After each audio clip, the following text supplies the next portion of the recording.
衛福部嘉南療養院醫生講，這病院欠急救的設備，那總講是有緊急的狀況就要轉院。不過，這外包的救護車說是定定都要等真久，有這患者是等超過1點鐘，恐驚會錯過救命時機。這陣病院是承認講，這廠商確實違規去簽到時間，會甲因罰錢。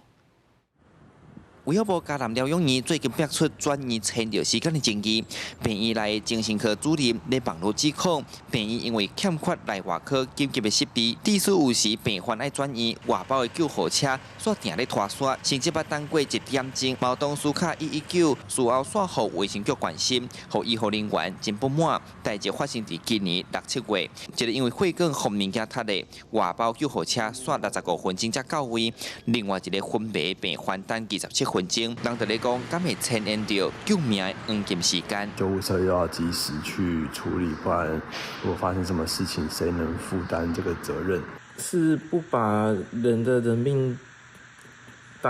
當人看嗎？還是怎麼樣？面對指控，病院出面承認有欠點，強調迄當時有全力甲因搶救，目前2個病患攏有好好醫治，但是救護車到病院時間確實超過合約規定的時間，閣來對廠商提出處罰的要求。但是衛生局澄清，救命絕對是第一要緊，絕對無對病院有限制。目前已經啟動行政調查，冇限期病院愛檢討。後續有關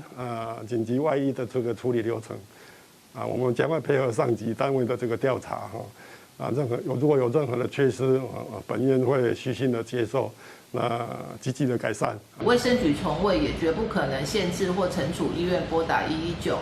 凡涉及生命徵象不穩定或需要緊急送醫的病患，醫療機構均可依法通報119派車支援。病院指出，衛福部後禮拜會來檢討分嘉南地區的外包救護車合約，未來嘛有咧看講由精神專科病院家己來設救護車，希望後擺拄到緊急的時陣，袂閣有簽時間的遺憾。記者蘇台南採訪報道。